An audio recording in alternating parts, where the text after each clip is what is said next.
Not a safe place. Right now, sir. Get them weapons ready! We found one!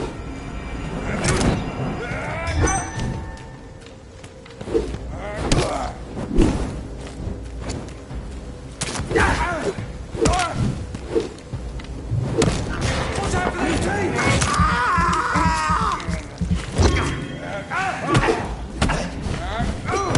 Oh no! We cannot be defeated! He's dead!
That's it. These wheels control the water level.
That doesn't work.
Let's pin it!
So that's it. These wheels control the water level.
It's locked, all right. That doesn't work.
losing my mind. I should just run as far away from this place Welcome as I back, can. Doctor. What can I do for you? You lied to me, Tom. Your warehouse wasn't empty. It was inhabited with armed vigilantes. I'm sorry, Dr. Reed, but I thought those Prewen guards would be willing to let someone like you pass without trouble. That was devious of you, Tom. Next time you can bloody well go yourself. I apologise, Doctor, but it's just that I prefer to avoid the law, its enforcers, and all manner of thugs in uniform.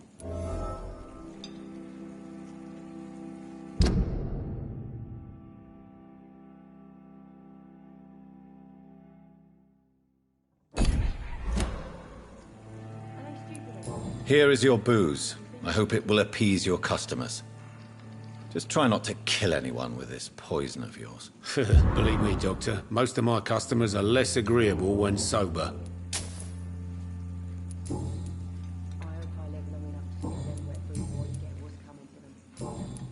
Goodbye, Mr. Watts. Times like these, a good drink's just as likely to cause a problem as to solve one.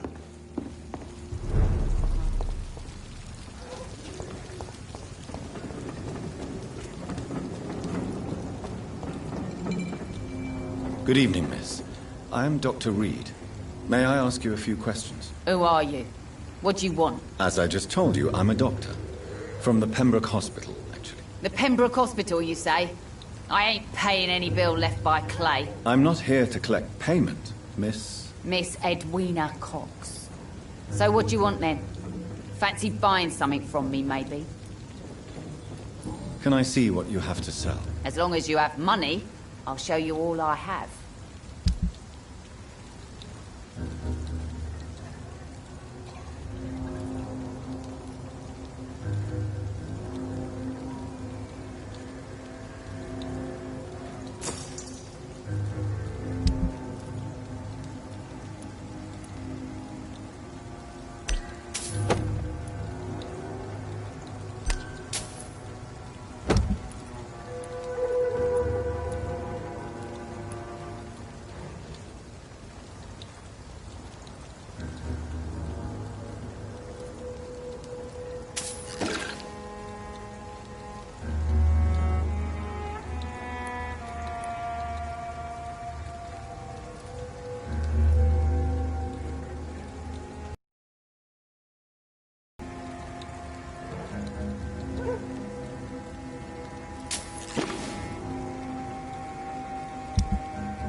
In the meantime, the boys are waiting for food.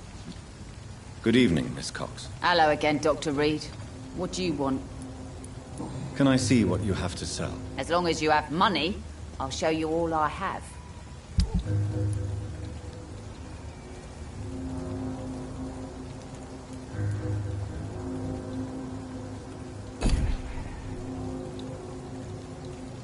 Good evening, Miss Cox. Hello again, Dr. Reed.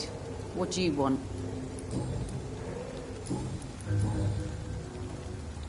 What can you tell me about your work? I'm a businesswoman. I buy and sell things, and I send my wet boot boys after anyone who don't play nice with me. Gang member and shopkeeper. Can't be easy running double shifts. If you're interested, I may find use of a doctor who can freely walk across the city, you know. You're quite blunt, aren't you? I like people who know what they want and say what they think. This is a time of great opportunity for those ready to embrace their destiny. I'm not interested in a career in the criminal underworld, Miss Cox. Fair enough.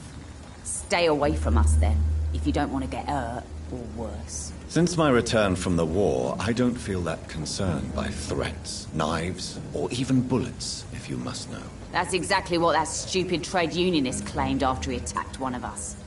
Booth and I reminded him a bullet beats words every time.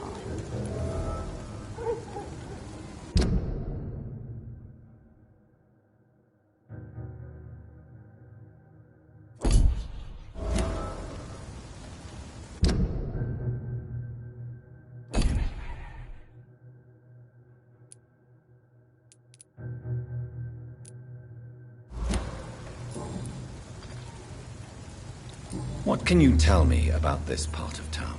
You can't trust anyone around here. As soon as you lower your guard, you can be sure some arsehole will take advantage of you. Really? Don't you think that's a little bit excessive? Bastards, all of them. This region only responds to violence and threats. You sound like you're thinking of somebody in particular. Take the gravediggers of Southwark. They must pay me every week, but it looks like they forgot who gave them permission to steal from the dead. Looting corpses in a mass grave. That is a new low. Whatever. Hey, since you're a doctor and all, maybe you can access that forbidden area and remind those bastards what they owe. Goodbye, Miss Cox.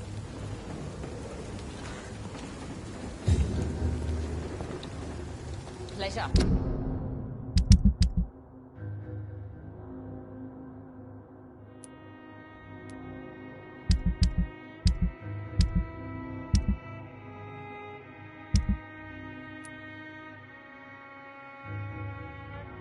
Sir, been a while since we've seen any new faces around here.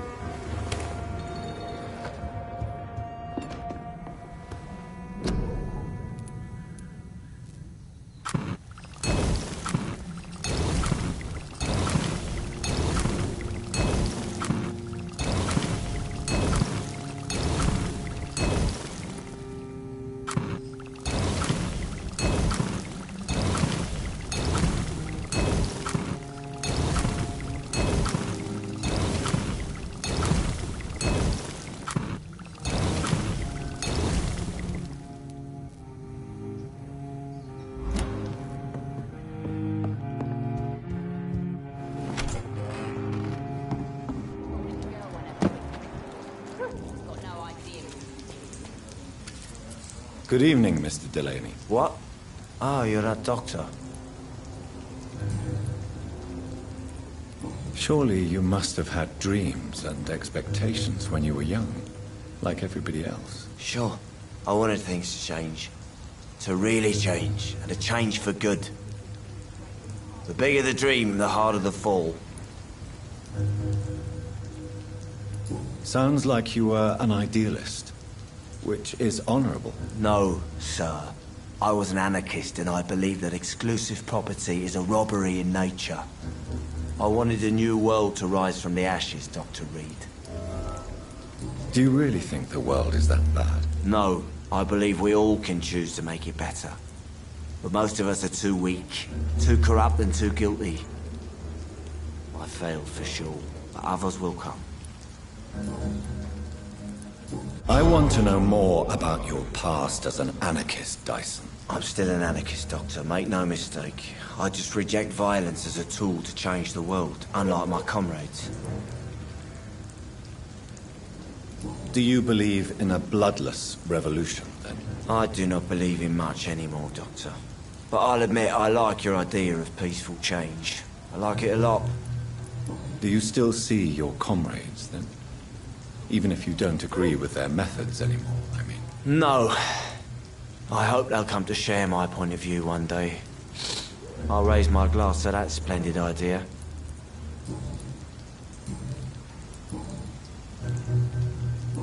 Inebriation aside, do you need medical help? Yes. I feel sicker than usual these days. Take this, then. And perhaps you could try to slow down the alcohol intake, too. Hey, Doc, you don't really want me to stop the only remedy I can afford. Goodbye, Mr. Delaney.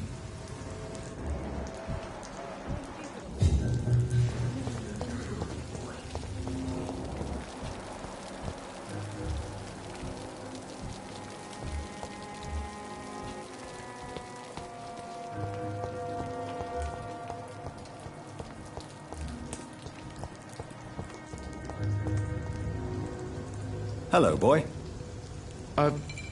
Hello. Good evening. Did I scare you? You have nothing to fear from me. No, it's just that people prefer to avoid me. Well, I won't. I'm a doctor. My name is Rufus, sir. Rufus Kingsbury.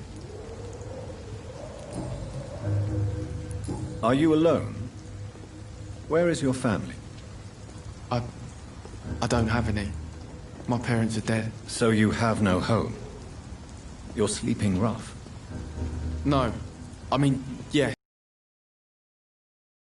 I have no home. You should be careful, Rufus. There are things that lurk in the shadows of this city. Things that prey on the lonely and the desperate. Well, I've known worse.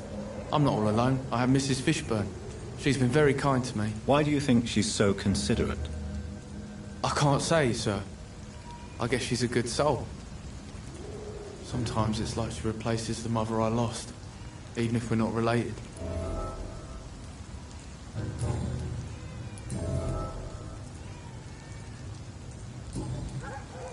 So long, Rufus.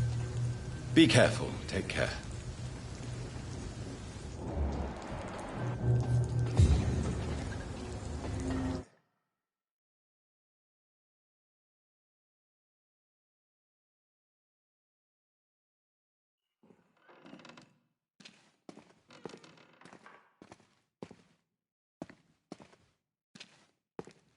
Evening, Rufus.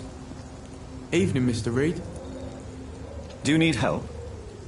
A real doctor caring about me. That's a first. I feel like a real person. A real doctor treats everyone the same, Rufus. I don't know what to say. Thank you, sir. Thank you. So long, Rufus. Be careful. Take care.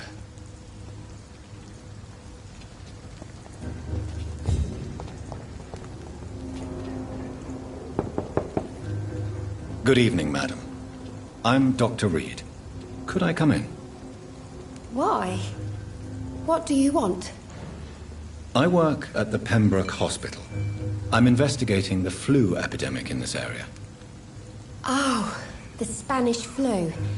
Well, that's quite liberal of you, Doctor. But this is no time to be knocking at people's doors. The disease takes away the good people too, madam. Why not let me in? It's Mrs. Fishburne. Stella Fishburne. And yes, indeed. Why not let a doctor in? I'm not sure the epidemic is what worries people most these days. It's locked, all right.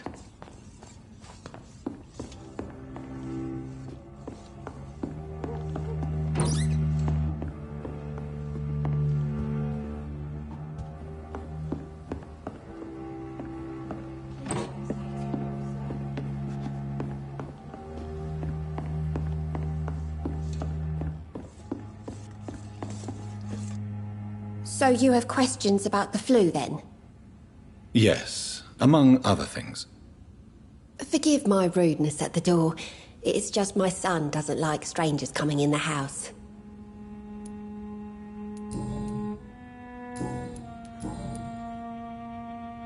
May I ask what you do for a living, Mrs. Fishburne?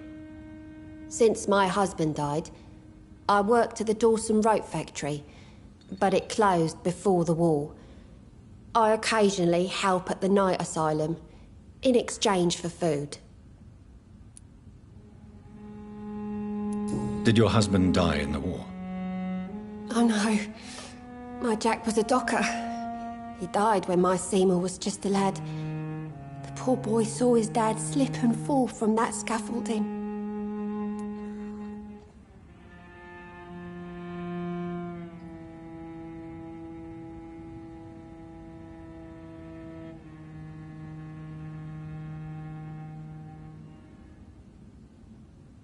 How do you pay the rent, then?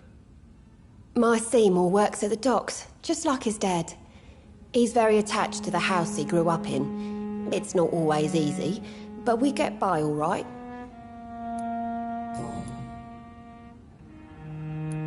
How is life around here? Life has always been hard in the East End. But it's everywhere nowadays, isn't it? Do you think the increase in violence has anything to do with the epidemic? Don't know. But it's most likely linked to the gangs, if you ask me. Recently, it's like everyone has had to pick a side. Violence has always fed on poverty, don't you think? It's a cruel law of the human condition.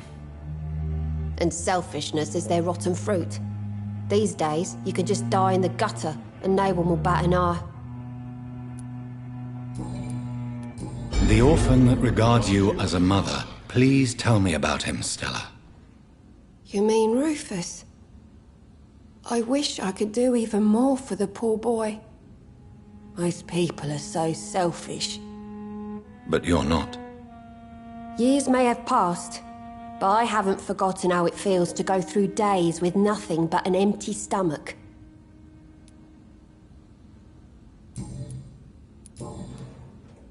Mrs. Fishburne, are you in need of any medical assistance? I am fine for now, least in body. Thank you for your concern, Dr. Reed. Goodbye, Miss Fishburne. Take care of yourself.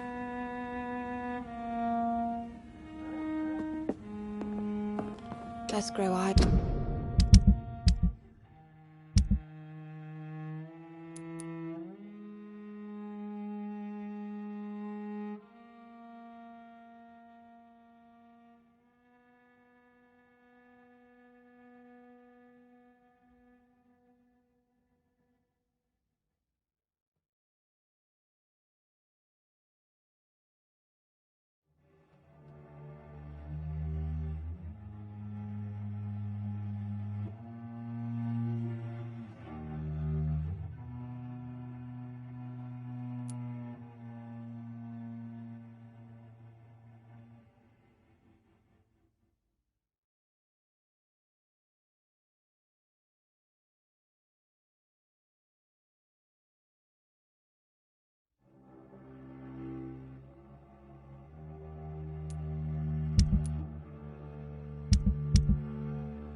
It's in the back of that head, sir.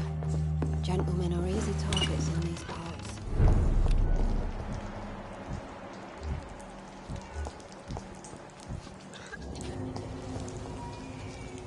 Good evening, sir. Good evening. Why must it always be a good evening? I was just being polite. I'm Dr. Reed. I'd like to ask you some questions, if I may. Don't like questions. Or doctors. And the name is Seymour Fishburne, if you must know.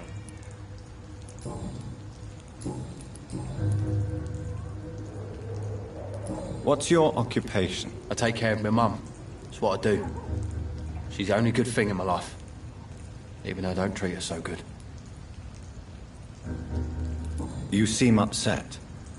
Is something bothering you? I lost the necklace I bought her. I'm a fucking idiot. A worthless idiot. Sometimes it's hard to be a good son. I just want her to smile. No, I was thankful for her patience, appreciated like... God knows she deserves it. What can you tell me about this part of town? A shithole filled with maggots. Liars and thieves, all of them.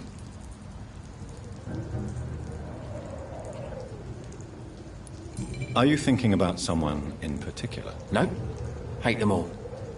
Especially these petty, whining little shitbag beggars.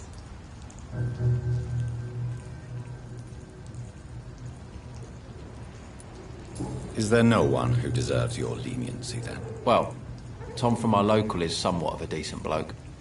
At least, unlike most maggots, he knows how to listen without opening his trap.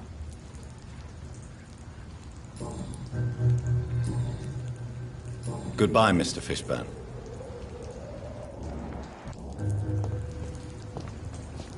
Good evening, Mr. Fishburne. Yeah. Do you require medical assistance? That's something I didn't expect to hear again.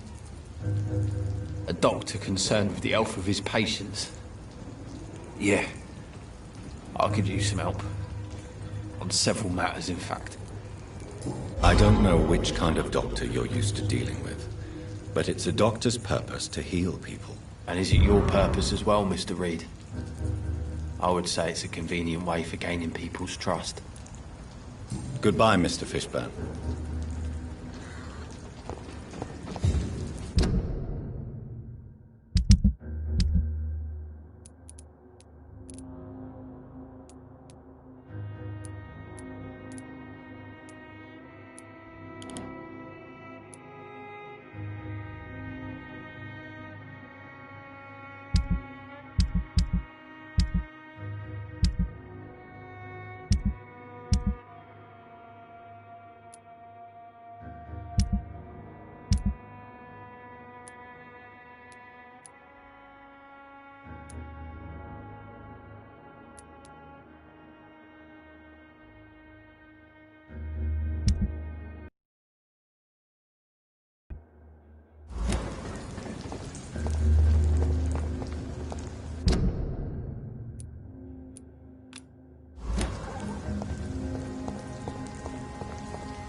stupid!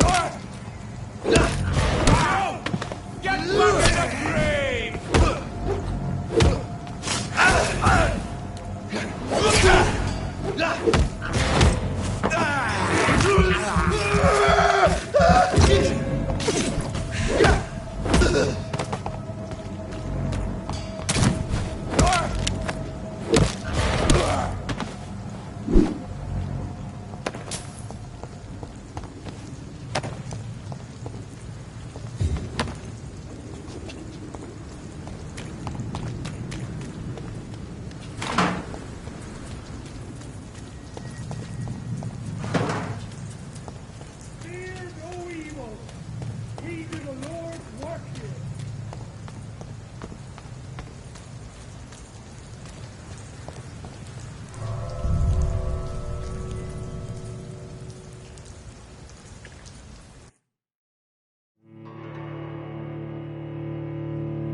How are you this evening, Jonathan?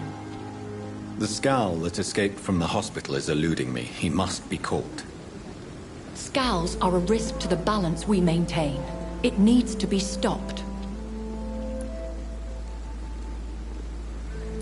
When we were at the funeral, I had a feeling. I think I met my maker. You do not have to tell me if you don't wish to.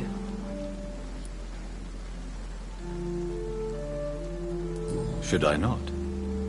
In most circumstances, a vampire would not discuss his maker. There is a strong bond that exists between a maker and their progeny. There is almost nothing to say. He appeared in a gush of blood, prattled off some riddles, and vanished without even telling me his name. Be on guard, Jonathan. Whoever your maker is, he's obviously as powerful as he is elusive.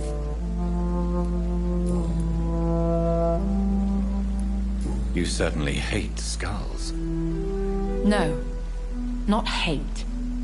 I pity them. Damaged and broken for eternity. Can you imagine, Jonathan? Can you imagine what they must be suffering? I would not have labeled them all the same. I've met some that are quite clever, in fact. You should know scowl is derived from slave. Vampires have never looked kindly on their lesser progeny. Do you think they can be trusted?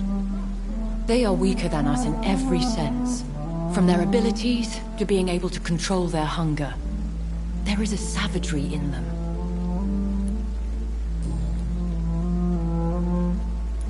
The head of the guard of Prewan stopped by to see Dr. Swansea. You have nothing to fear. The guard would not risk openly challenging the Brotherhood. Even they are not that foolish. Now that the hunters are aware of my presence, they could discover your whereabouts too. Don't worry. I've evaded those jackals in the past, and I shall do so in the future. And besides, who would ever suspect the kind Samaritan Lady Ashbury? I noticed there was no love lost between the Brotherhood and the Guard. They share the same fascination in our species, but they diverge from any commonality in thought. Talk to Dr. Swansea if you wish to know more. Goodbye for now, my lady.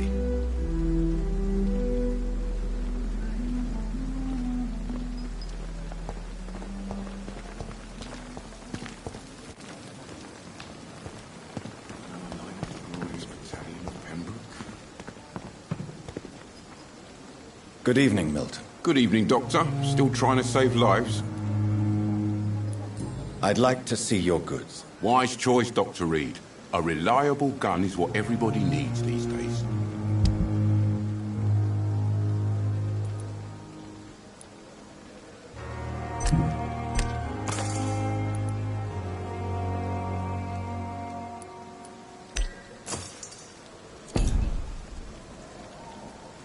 Good evening, Milton. Good evening, Doctor. Still trying to save lives?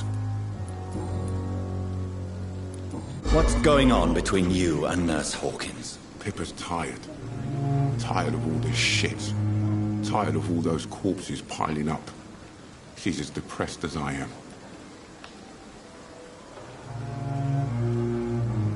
You do realize you could both get fired.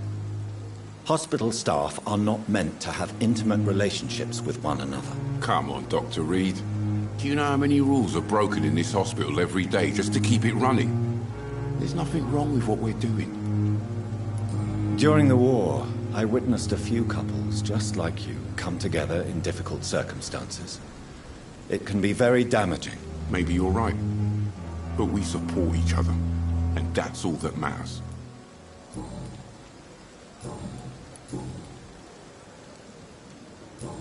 Goodbye, Milton.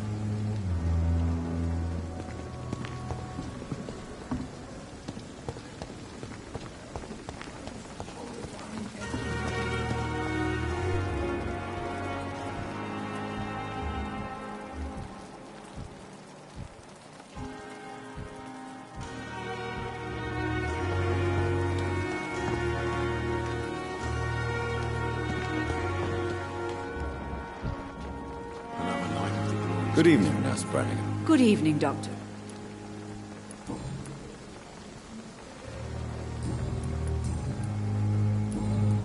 Goodbye, Nurse.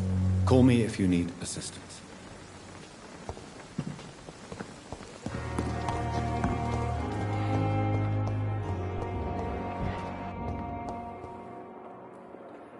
Good evening, Nurse Hawkins. Good evening, Dr. Reed.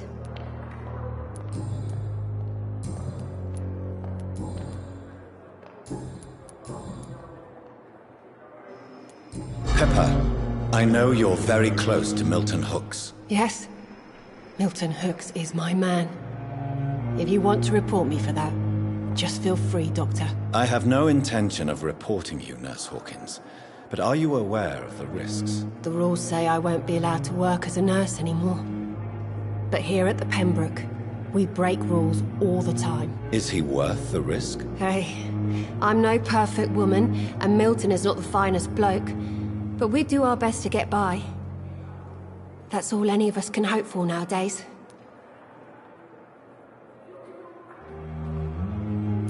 How long have you been a nurse? Well, long enough to see that the epidemic is winning.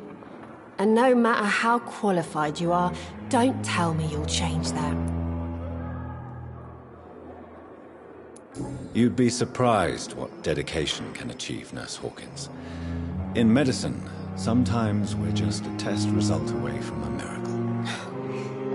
Sorry, Doctor. I don't want to sound bitter, but I'm just too tired to give a pep talk like Nurse Brannigan. How is the Pembroke staff coping with the epidemic? Well, not well. Milton, the ambulance driver, is even more grumpy than usual, especially concerning doctors. Why does Milton dislike doctors? I don't know. Just ask him. But be warned, Milton is not the chatty type. Why is Milton grumpy on a daily basis? Is it just an act? Milton's not the kind of man who's bothered about a bad reputation, whether he deserved it or not.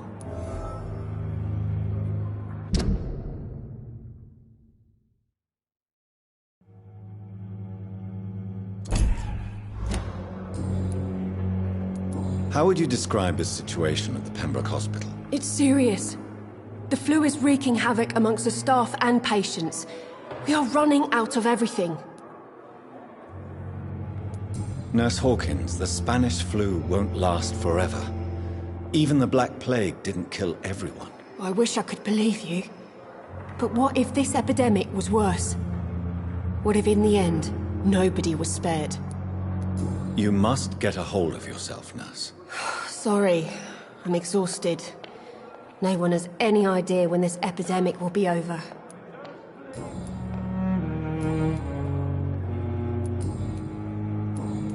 Goodbye, Nurse Hawkins.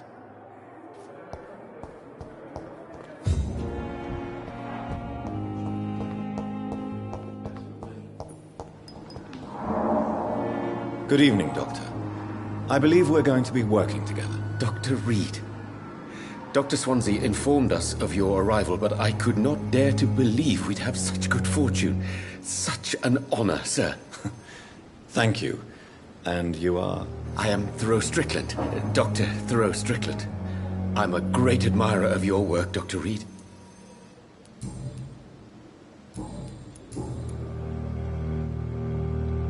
Please, could you tell me something about yourself? I'm a great admirer of your work concerning blood transfusion, Dr. Reed. I run my own experiments. I'm convinced it's the future. I based my technique on my mentor's research. He helped me perfect my method. What is yours? I'd rather not talk about it. For now, it's just theories and first approach.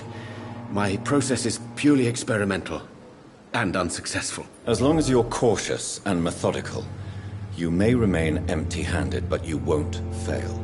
You're not the first one to warn me. But I am convinced knowledge is the main weapon against the ravages of this epidemic. What made you choose to be a doctor? I'm not ashamed to admit you and your work have inspired me. I am honored to have the opportunity to work by your side.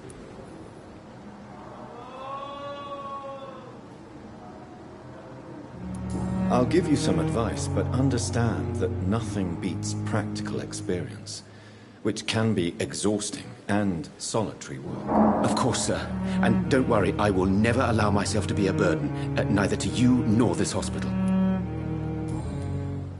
What can you tell me about the Pembroke? Well, it has always been an honor to work with Dr. Swansea. But with your arrival, I can't think of a better opportunity to learn about blood transfusion. You seem quite optimistic. It's a rare and precious attitude in these difficult times. I'm convinced that this epidemic is a test of endurance and dedication for us men of science. Questions remain about our capacity to resolve the situation. True, true. Last summer, during the first wave of the epidemic, I used to joke with Milton about the extra work. You're not smiling now. Do you need help with anything in particular? Well, yes, maybe. I'm waiting for a batch of products I ordered for my personal research, yet my supplier seems to have vanished. Do you want me to play the errand boy for you? Oh no, Dr. Reed. But if you went personally to his shop, what with your reputation and all, he wouldn't dare to refuse the products I need. I see. Well, give me the address, for I may pass by if I have time. Goodbye, Dr. Strickland.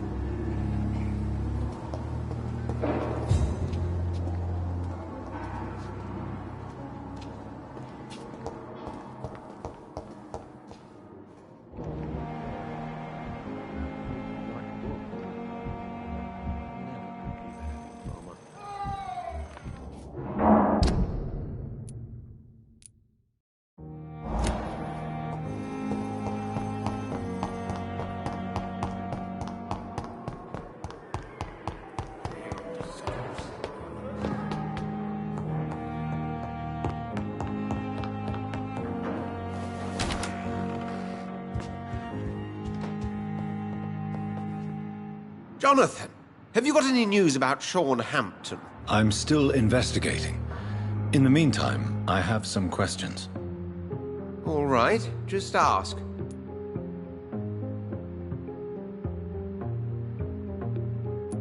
Tell me, Edgar, how did you meet Lady Ashbury? I met her 9 years ago. I was working in Scotland at the time in a sanatorium the good lady visited from time to time. She subsequently offered me a position here, at the Pembroke Hospital. Why offer you this position? I'd already been experimenting with blood-borne diseases and transfusion methods. Without success, I'm afraid. How could I refuse such a fascinating creature? So, in 1911, I took charge of the Pembroke. Pembroke Hospital. Why that name?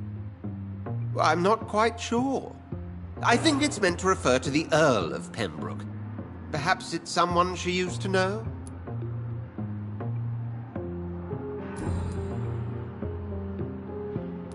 Tell me, Edgar, have you ever heard about a vampire without any physical form but a shape of blood? What are you talking about? Have you seen such a phenomenon yourself? No. I was just daydreaming.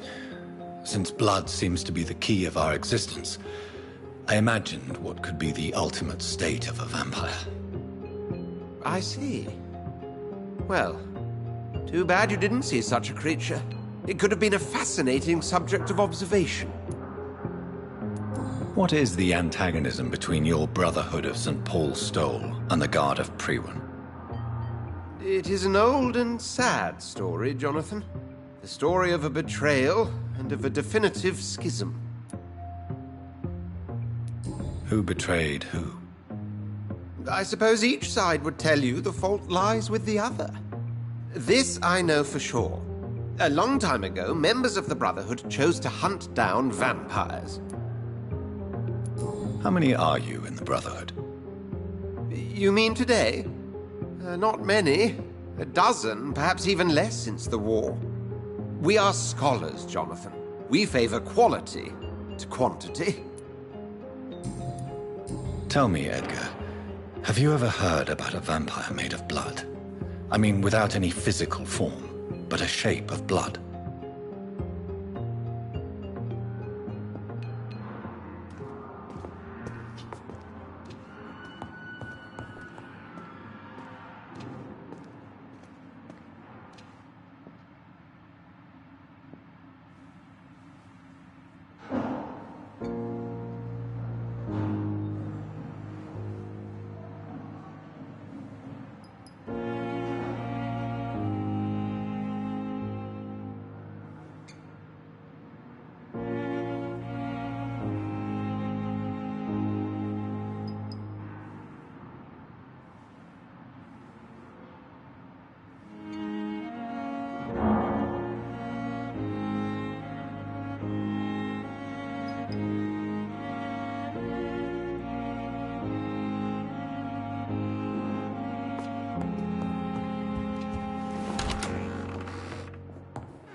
Don't come closer. Steady, boys. We've got one of them here. Murdering bosses.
It's one of them!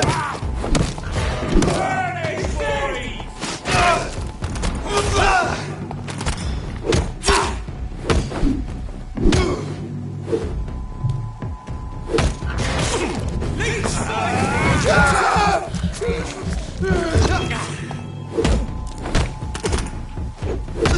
Oh, Christ!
Finish it! Die, beast!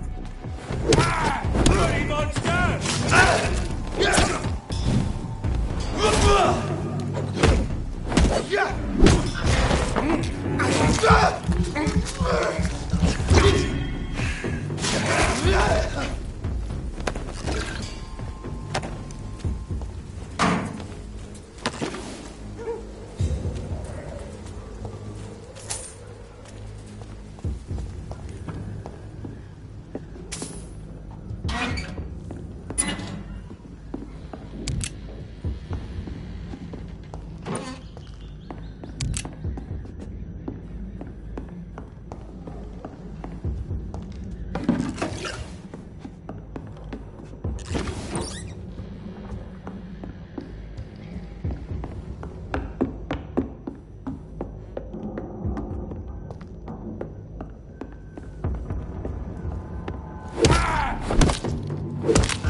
It's locked.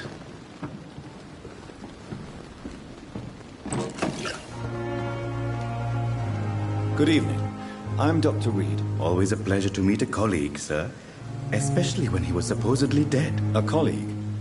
Are you a doctor too? Not anymore, sir. I used to be Dr. Rakesh Chadana.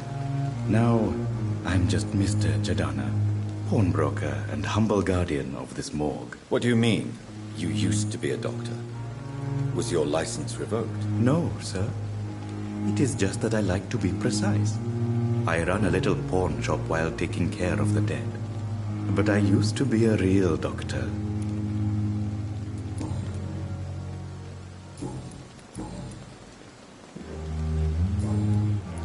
Please show me what you have to sell. Of course.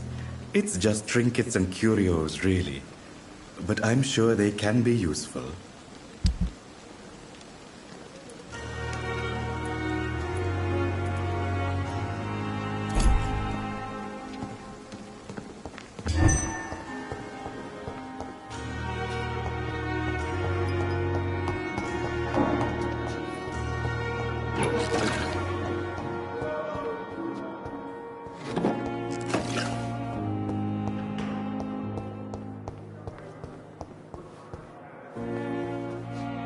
Good evening, Mr. Elwood. Evening, Dr. Reed. Goodbye for now, Mr. Elwood.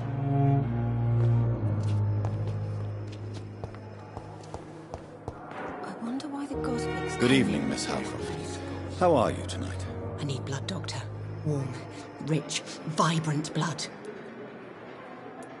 I have made inquiries about the men who were tracking you, Miss Halcroft. I did not expect a mortal to have this sort of courage. Speak, Doctor. Why are they hunting me down? It was a misunderstanding. In fact, looking for a very different creature. But they mistakenly put their sights on you. I knew it. I have become undone. Those hunters have discovered me. But they don't know what I'm capable of. If you'll accept some advice from a petty mortal, I think you should assume a low profile and just quietly disappear into the shadows. You are right. And you have served me well, mortal. Take this as a reward for your time. Perhaps I will allow you to drink deep of my blood. One day. Thank you. I'll keep that proposition in mind.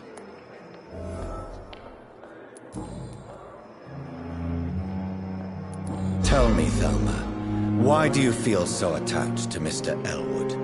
Why him? I'm not sure, Doctor. I think we have a bond of some sort.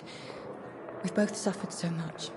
He's the only mortal I find interesting.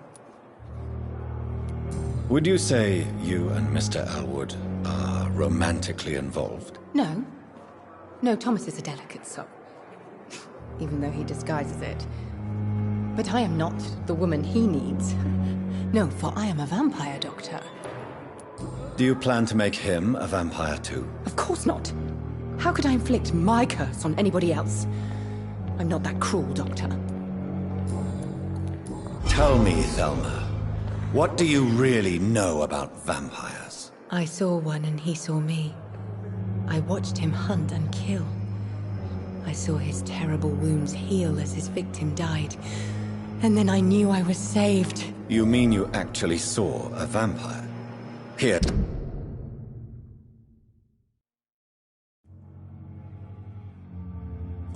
In London? Yes. And it has been the answer to my pain. I must drink and kill to regenerate my decaying body. I am a vampire too.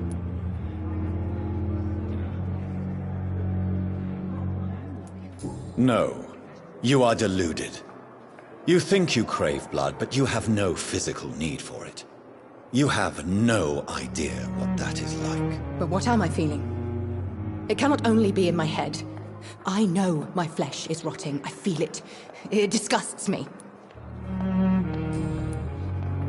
I'll leave you, Mistress of the Dark, to your nocturnal activities. I have wasted too much energy.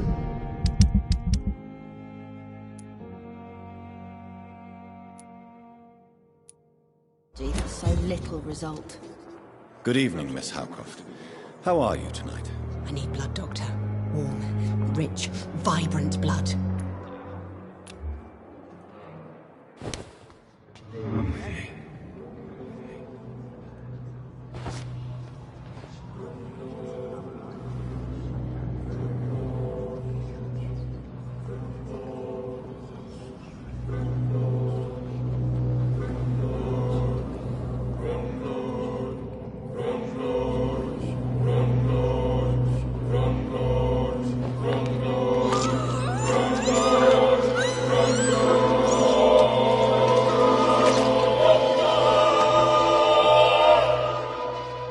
Why kill me, brother? We could have ruled this land together and forever.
I'd head back if I were you, sir.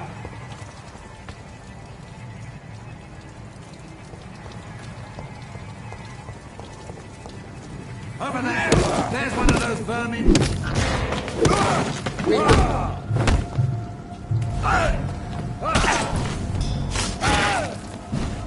Stay!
Opium is one of the main ingredients of Strickland's medication.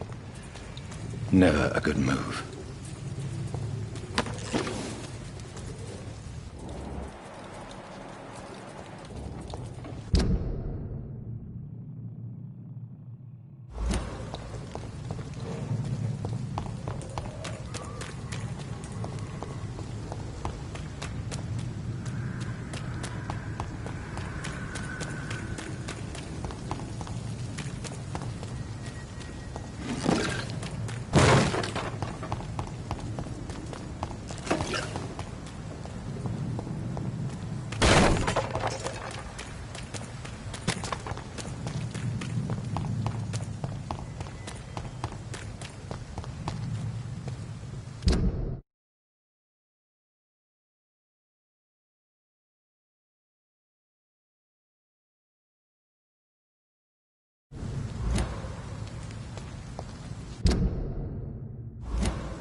When I get back, I'll have...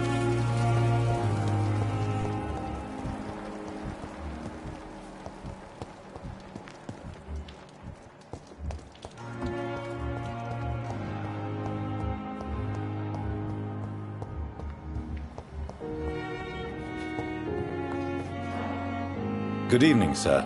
I'm Dr. Reed. I believe we're going to be colleagues. Reed? Yes, I've been informed about your arrival. I'm Waverly Ackroyd. Welcome aboard, I suppose. Does my arrival inconvenience you in some way, Dr. Ackroyd? Let us just say that I don't particularly share Dr. Swans's enthusiasm for hiring you.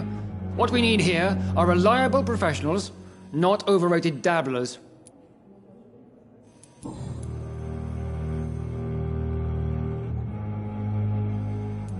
I don't know what you've heard about me, but I have already proved my value as a practitioner. I don't question your skills, Dr. Reed, but your motive. Is it money, fame, or are you truly dedicated? And what exactly is that supposed to mean? I served in the war just like you. But unlike you, I did not use the wounded to play the modern sorcerer. Be careful what you insinuate, Dr. Ackroyd. I only want you to admit you used those men to improve your theories.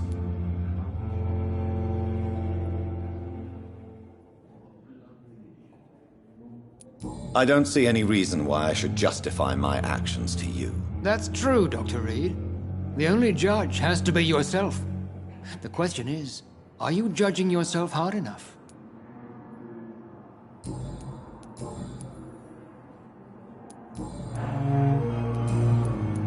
Tell me, Waverly, what do you think of Dr. Strickland's enthusiasm for his experimental research? Strickland is playing with his patients' lives for pride and glory.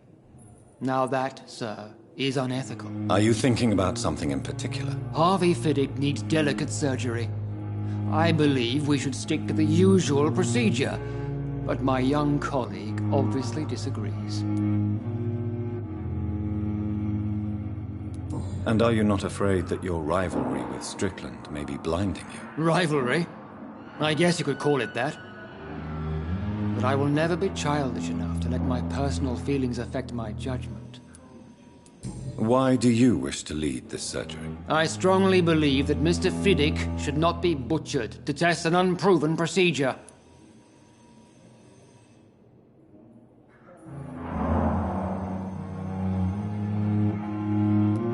Other people may say that's too conservative a point of view. Conservative? And what are you going to say to Mr. Fiddick if he loses his arm because of the operation? Because that's what's going to happen if the surgery is a failure.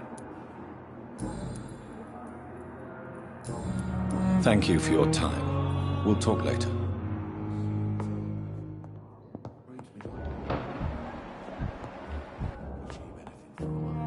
Good evening, Dr. Strickland. And good evening to you, Dr. Reed. Can I be of any help?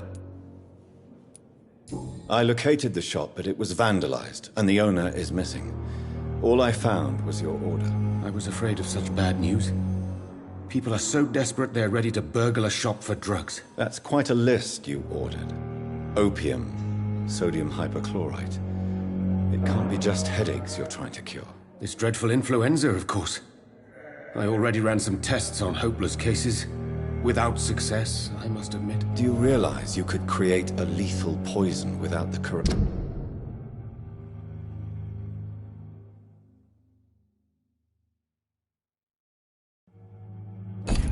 dosage?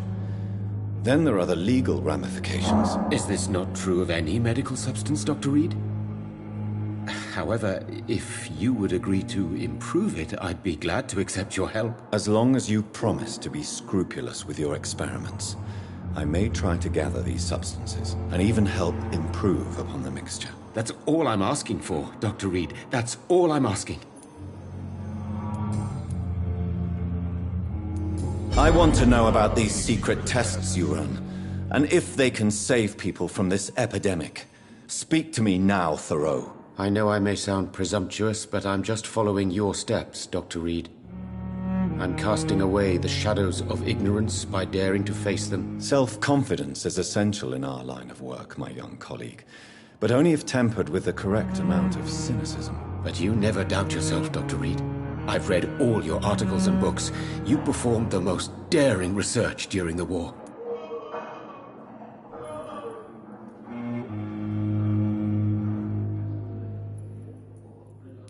Don't you think we have enough work already? Perhaps now is not the best time to be chasing shadows. Chasing shadows, really? It's funny those words coming from the only doctor here who has spent more time outside this hospital than in. Tell me more about your willingness to experiment with new medical techniques. Harvey Fiddick is a patient suffering from a severe injury that could cripple him if not treated correctly. I'm convinced your blood transfusion technique could help him. What is it you really want? To save him, or to prove your point? Fair question. I want nothing but to save my patient, Dr. Reed. Especially since I know Mr. Fiddick's story. Tell me Mr. Fiddick's story. Our first diagnosis was compromised because Mr. Fiddick lied to us about the real origin of his injury. He first claimed it was an accident. But why would he hide such crucial information from us? Because he is a proud father. Ashamed of putting his children at risk because of his own negligence.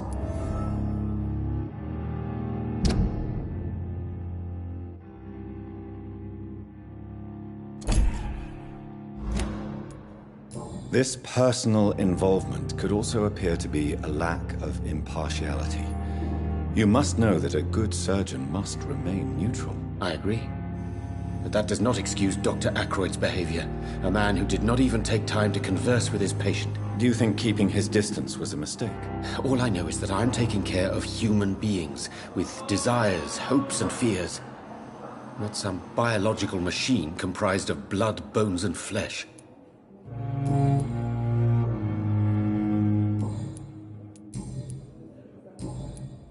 Goodbye, Dr. Strickland.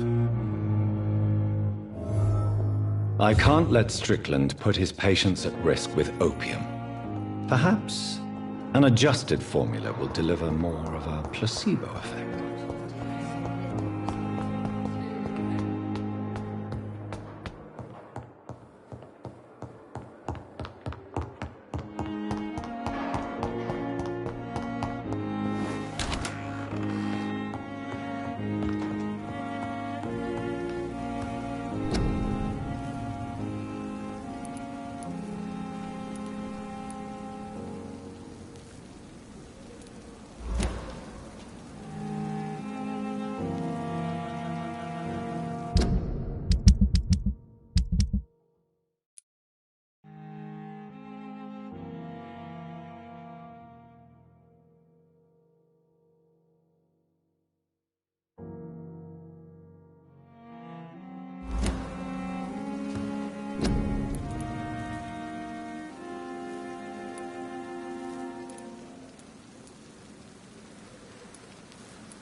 Good evening, Dr. Reed. Such a pleasure to see you again. Please show me what you have to sell. Of course. It's just trinkets and curios, really. But I'm sure they can be useful.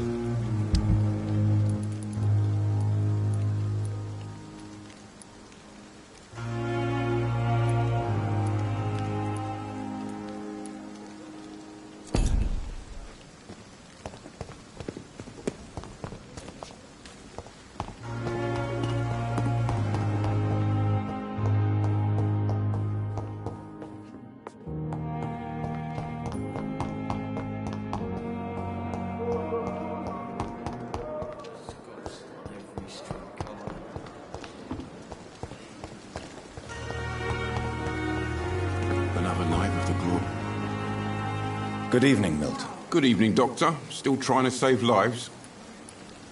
I'd like to see your goods. Wise choice, Dr. Reed. A reliable gun is what everybody needs these days.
Good evening, Miss Cox. Hello again, Dr. Reed.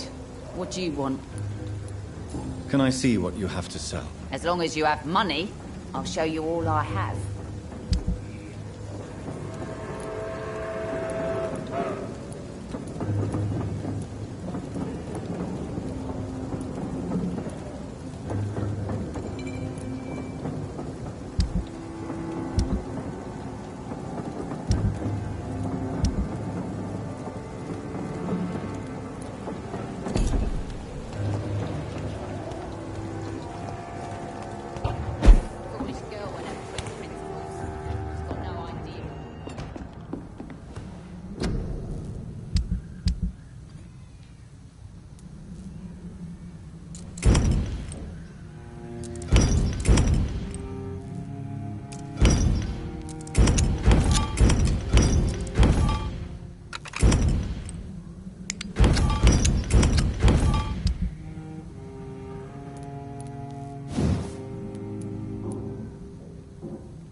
should shut properly now.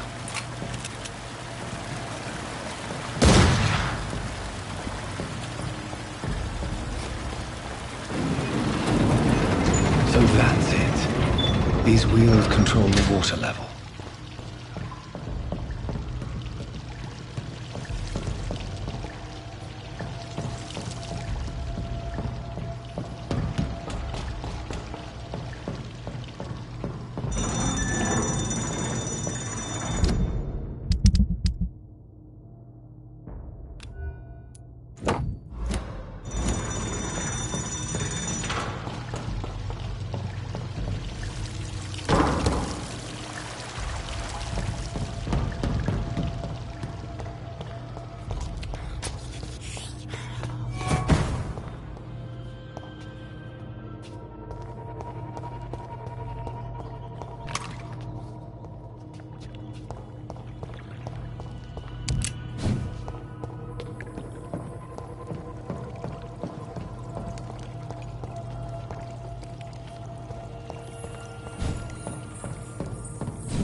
I can't believe I'm doing this.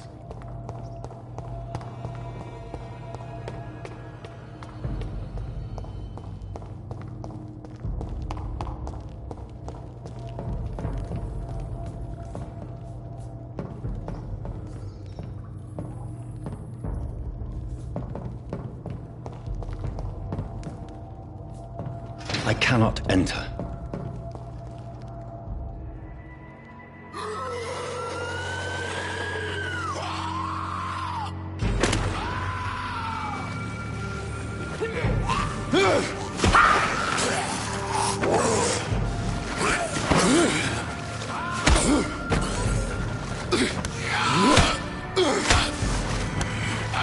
These maggots have escaped the wrath of Ascalon for too long. It is time to purge the sewers of their filth.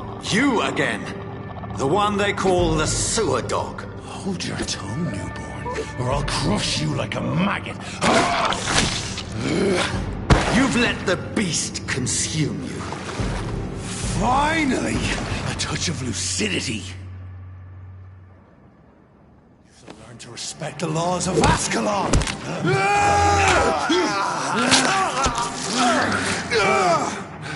The index shall snap like a hare's brick bones, newborn!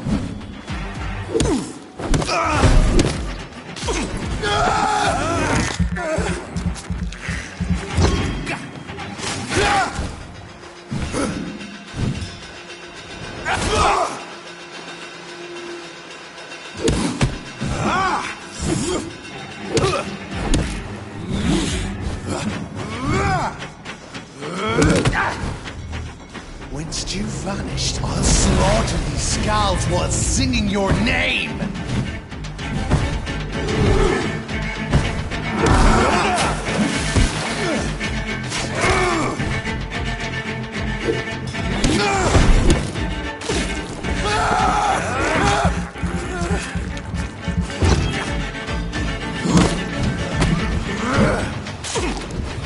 Slow as a snail!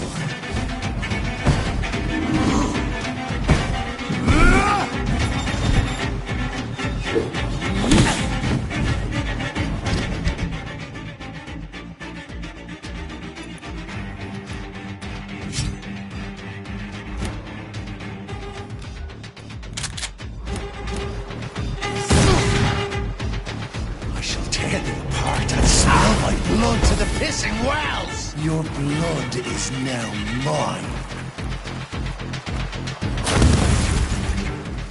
Return to your apothecary and needles.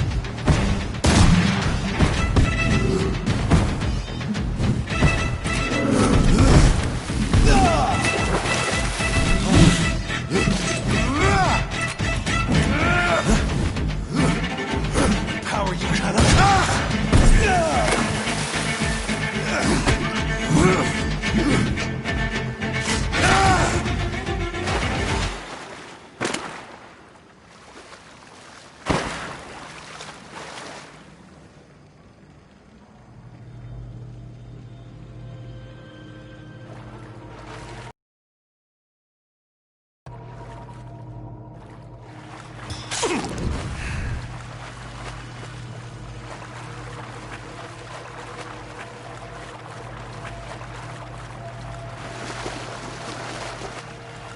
It's locked.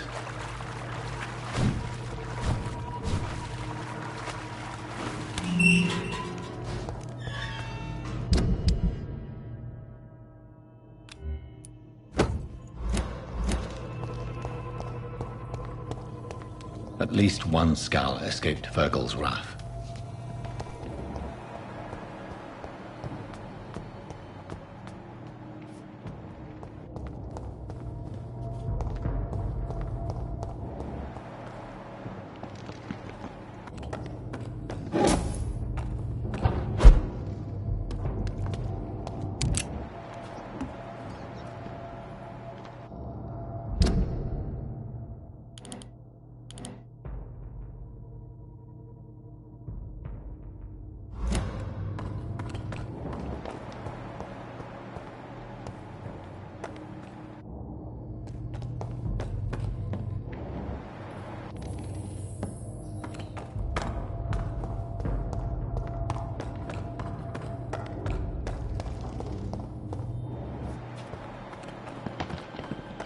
How could he have made it this far? There's blood everywhere.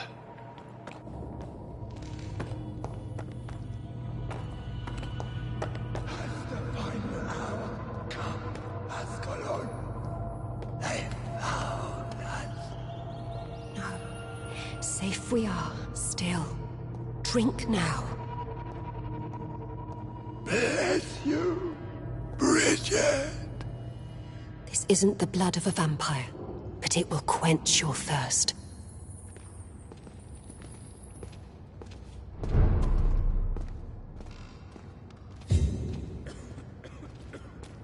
This is our domain, not yours. You've been warned. Wait, I saved you from this creature. That must count for something. Thank you. Now go. Go back to the streets and houses. There is no love lost between us, vampire. But thank you.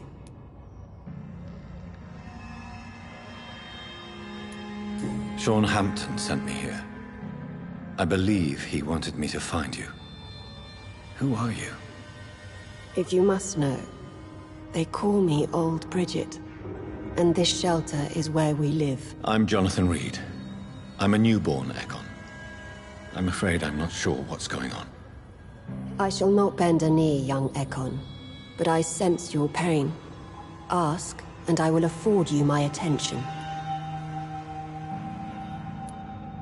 Why was that creature after you? Fergal is the blunt instrument of the Ascalon Club. His masters would see us dead or turned into slaves if they had their way. What the hell was that thing? He wasn't an Ekon or a Skal. They are known as Volkod, an ancient offshoot of immortals. Blood drives them, enrages them. What of this Ascalon Club? Vampire society's elite in the Empire. They make the rules and enforce their judgment upon us whom they see as lessers. So was it you that Sean Hampton sent me to find? Perhaps. The sad saint was always kind to us. He must trust you if he revealed our location. Sean is a Skal. All those I've encountered have been violent, crazed creatures. How can he be any different? Maybe because he is the sad saint. Or perhaps because I am Old Bridget of the Sewer Skulls. Sean killed a patient of mine. And that's just one of the murders he's being hunted for. If you refer to Harriet, she is now among us and under our protection. Harriet Jones is alive. That's it. That's the proof Sean wanted me to find. I must talk to her. No. Harriet is not alive. But you can speak to her. I must warn you. She is fragile and may not receive you warmly. I don't understand. She is filled with bile and hate. Her mind is sharp as a tack, but her body is so weak. I've never seen its like before. She is resting in a room on the far right of this hideout. Thank you. I will bear that in mind.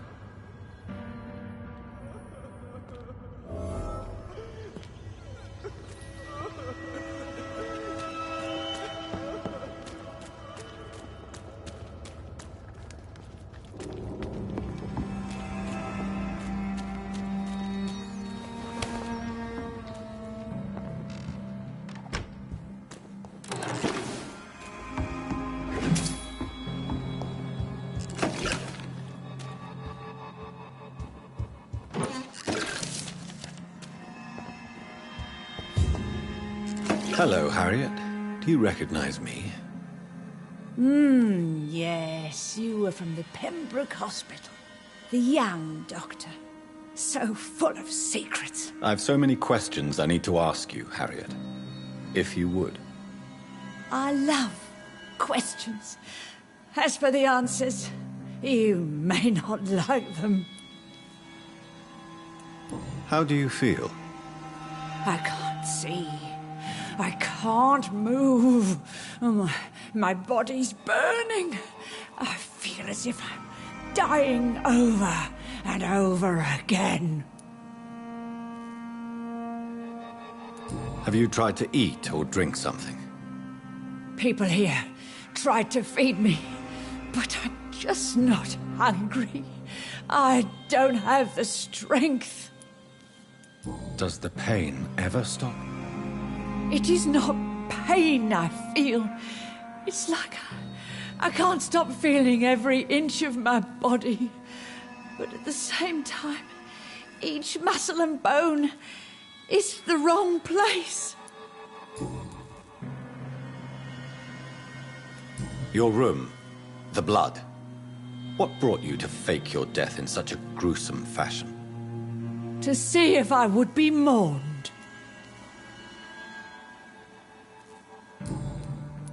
I have a question of the utmost importance to ask. Will you answer? Questions, questions, questions. The good doctor, always searching for answers. Do you remember what you did after leaving the hospital? Did you kill anyone? First, a question from me. You answer first. Very well then. What do you want to know? Are you like me? Are you also dead? We are similar, but not the same, Harriet. I like what I am. I truly do. I relish the pain that courses through me. I know you fled the hospital with Sean Hampton. Did you or Sean kill anyone in your flight? Anyone? Try and remember. I will not lie. I wanted blood, and I wanted revenge, and Sean pulled me from it, brought me here instead. But the shadows heard my prayers. The shadows killed that bastard. Shadows? Tell me what you saw. The shadows, they heard me and answered. Something in the deep darkness, quick, deadly. It asked me if I wanted revenge. I answered, yes. And these shadows, this presence, do you still hear it? Was it a vampire? Did Sean see it? It spoke only to me, and now it is silent, but it is born of hatred. And it will kill again. And it hates you, Doctor. Oh, it hates you. What makes you say that? It whispered your name, Dr. Reed. It wanted to know who you were and where you went. Questions about me? What did you say? Nothing, Doctor. I said nothing. There was nothing it didn't already know. Oh, I'm tired now. Let me rest.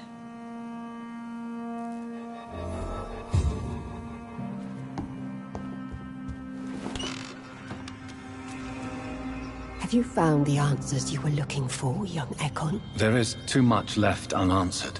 So many questions. Get to know us. Spend time with us. And I may be willing to answer more questions. Your diction, your words. You do not carry yourself like most Skulls I've encountered. True. I'm not like most Skulls. You were once someone else. What happened to you? It is as sad as it is long, young Ekon, but it will remain mine. Can I be of service to you? We ask but one thing. Reveal to no one our secrets. Do not betray us.